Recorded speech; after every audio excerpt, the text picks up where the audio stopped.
how we doing today, wheel burners? About an hour and a half ago, I had, I would say not the funniest thing, but something funny happened to me. I'll let you determine whether you think it's funny or not. I was just crossing over from Wisconsin into Illinois. I was on the 94, and all of a sudden my phone rings, and I see it's the office. So I pick up the phone, obviously, and it's our safety and compliance guy, Mark. Now, on this note here, most safety and compliance people that I've ever worked with at other companies, I really don't have a lot of respect for, because a lot of them have either come out of like dispatching or come from another area and they've just been shuffled into safety and compliance.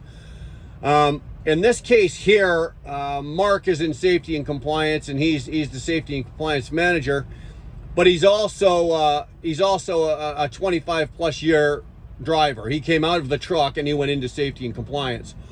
So if Mark's calling me, I'm gonna listen to him. So Mark calls me and he goes, "How's it going?" You know, exchange the regular pleasantries, and I can hear there's a little bit of chip in his voice. You know, like he's like got a secret and he's dying to tell somebody. He wants to tell somebody. So I go, "Okay, so what's going on, Mark?" He goes, "Where are you?"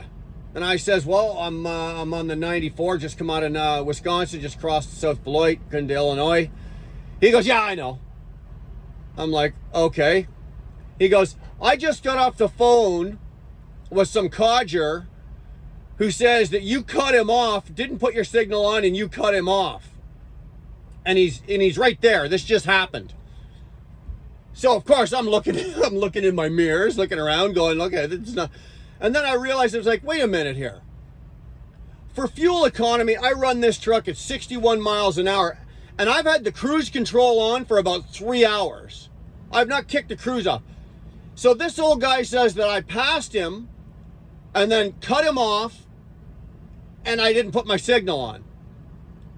The speed limit on that part of the road there is 70 miles an hour, and then it goes down to 65. I'm only doing 61.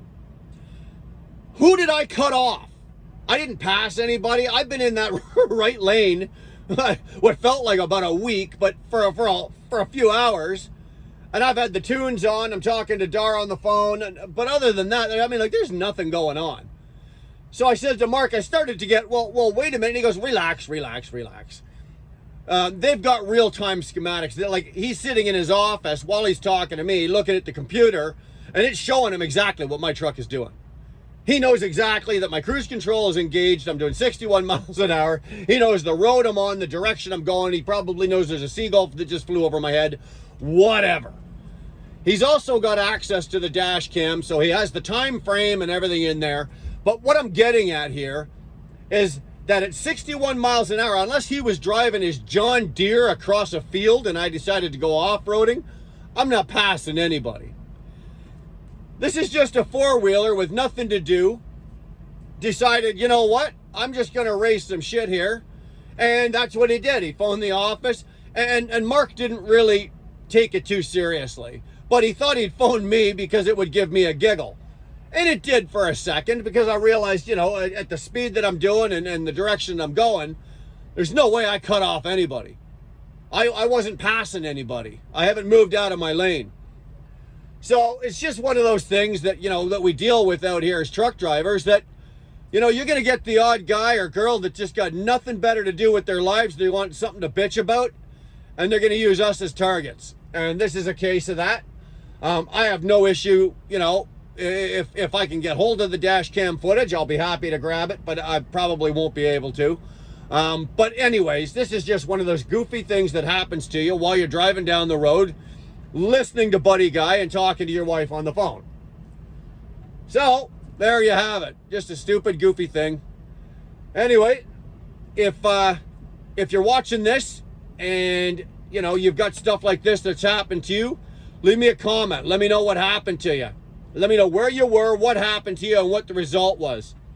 And I'll get back to you. Just leave a comment. And do me a favor, hit the subscription button and give us a like. We'd appreciate that a lot. So keep the rubber down, and we'll see you later, eh?